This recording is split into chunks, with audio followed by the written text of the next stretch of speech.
Assalamualaikum warahmatullahi wabarakatuh.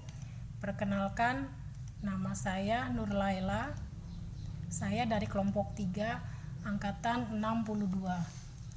Nomor daftar hadir 25. Tutor Dr. Andes I Gusti Lanang Rakayoga MH. Saya akan mempresentasikan perilaku atau potensi korupsi di lingkungan kerja atau instansi. Tabel identifikasi potensi, perilaku, dan tindak pidana korupsi di lingkungan kerja atau instansi. Yang pertama, kegiatannya adalah hadir dan pulang ke tempat kerja atau posyandu. Potensinya yaitu perilaku korupsi. Yang pertama, terlambat datang. Yang kedua, pulang lebih awal dari jam yang sudah ditentukan. Kemudian nilai dasar anti korupsinya yaitu disiplin dan jujur. Uraian dalam hal kehadiran ke tempat kerja, baik itu di dalam gedung atau luar gedung, saya akan berusaha tepat waktu. Kemudian kegiatan yang kedua adalah menyelesaikan pekerjaan atau laporan bulanan tepat waktu.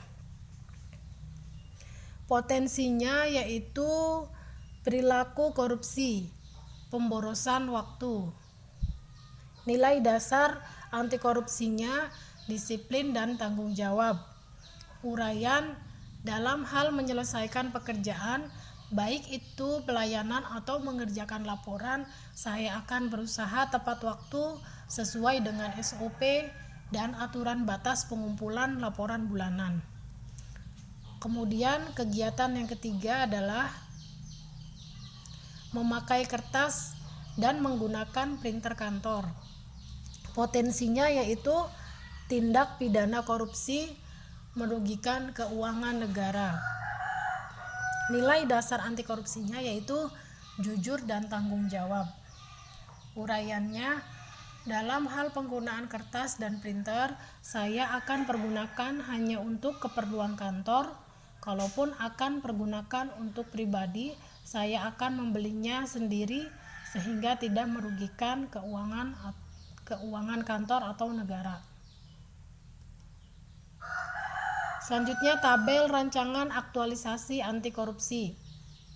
Yang pertama, kegiatannya adalah hadir dan pulang tepat waktu. Tahapan kegiatannya yaitu yang pertama, istirahat malam di bawah jam 9. Kemudian yang kedua, mempersiapkan diri 30 menit sebelum berangkat. Outputnya, disiplin dalam hal kehadiran dan pelayanan terhadap masyarakat sesuai dengan peraturan instansi sehingga dapat memberikan pelayanan yang optimal. Kemudian keterkaitan substansi mata pelatihan dengan nilai-nilai dasar aneka. Akuntabilitas. Salah satu pemenuhan kewajiban seorang ASN adalah dengan ketepatan waktu dalam hal kehadiran. Kemudian nasionalisme. Kehadiran tepat waktu merupakan pengamalan Pancasila, sila yang ke-1. Etika publik merupakan penilaian dari baik buruknya perilaku seorang ASN dapat dinilai dari ketepatannya dalam hal kehadiran. Kemudian komitmen mutu. Memanfaatkan waktu dengan efektif dan efisien merupakan nilai dari komitmen mutu. Kemudian yang terakhir, anti korupsi. Keterlambatan dalam hal kehadiran merupakan bentuk korupsi yang akan merugikan instansi tempat bekerja dan akan mempengaruhi terhadap pelayanan kesehatan pada masyarakat. Kontribusi terhadap visi misi organisasinya adalah dengan kedisiplinan seorang petugas kesehatan menjadikan peningkatan sumber daya manusia yang berkualitas. Penguatan nilai-nilai organisasinya, terjadi penguatan nilai profesionalitas, integrasi, dan transparansi dengan menerapkan nilai aneka. Kemudian kegiatan yang kedua yaitu menyelesaikan pekerjaan atau laporan bulanan tepat waktu. Tahapan kegiatannya itu merekap laporan kohort sejak tanggal 25. Yang kedua, tidak menunda pekerjaan dan harus diselesaikan pada hari itu juga. Outputnya yaitu laporan PWSKIA terselesaikan dan bisa dikumpulkan pada tanggal 28. Yang kedua, pekerjaan tidak menumpuk dan tertib administrasi. Keterkaitan substansi mata pelatihan dengan nilai-nilai dasar aneka. Yang pertama ada akuntabilitas, yaitu memiliki kejelasan target untuk dapat dianalisis lebih cepat dari hasil laporan. Yang kedua, nasionalisme. Menjaga keseimbangan antara hak dan kewajiban. Hak kita sudah digaji dan kewajiban kita penuhi dengan bekerja dengan baik. Etika publik. Memegang teguh nilai dasar ASN dan menjaga integritas ASN dengan menjaga nama baik instansi dengan cara mengirimkan laporan tepat waktu.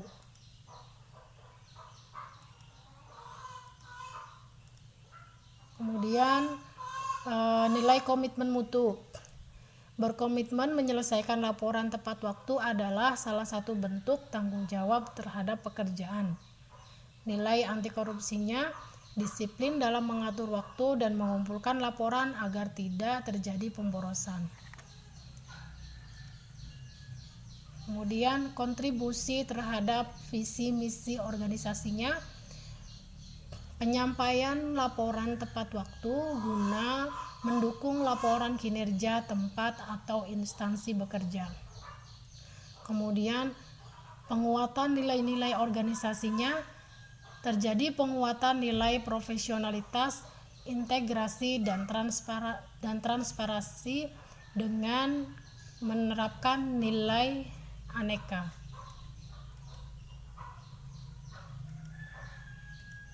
Yang terakhir adalah kegiatan yang ketiga, yaitu memakai kertas dan menggunakan printer kantor. Tahapan kegiatannya bertanggung jawab dan jujur dengan menggunakan kertas dan printer hanya untuk keperluan kantor. Kemudian yang kedua, membeli sendiri printer dan kertas untuk kepentingan pribadi. Outputnya meningkatkan mobilitas dalam bekerja. Yang kedua, tidak merugikan keuangan negara. Keterkaitan substansi mata pelatihan dengan nilai-nilai dasar aneka. Yang pertama, akuntabilitas, mampu mengambil pilihan yang tepat ketika terjadi konflik antara kepentingan kantor dan pribadi. Yang kedua, nasionalisme, mampu berpegang teguh pada nilai agama, yaitu dengan tidak memakai yang bukan haknya, merupakan pengamalan Pancasila sila yang pertama. Kemudian etika publik, menggunakan barang atau alat kantor dengan baik dan benar. Komitmen mutunya, ketepatan penggunaan alat dan barang kantor sehingga tidak menimbulkan penyimpangan prosedur. Dan yang terakhir, anti korupsi, tidak merugikan keuangan negara dengan tidak menggunakan kertas dan printer untuk kepentingan pribadi. Kontribusi terhadap visi misi organisasinya, bekerja dengan jujur dan tanggung jawab agar menghasilkan ASN yang berkualitas, bertakwa, serta beretika baik. Penguatan nilai-nilai organisasi, terjadi penguatan nilai profesionalitas, integrasi, dan transparansi dengan menerapkan nilai aneka. Baik, itu saja penjelasan dari presentasi saya mengenai potensi korupsi yang terjadi di lingkungan tempat kerja kita. Terima kasih banyak. Wassalamualaikum warahmatullahi wabarakatuh.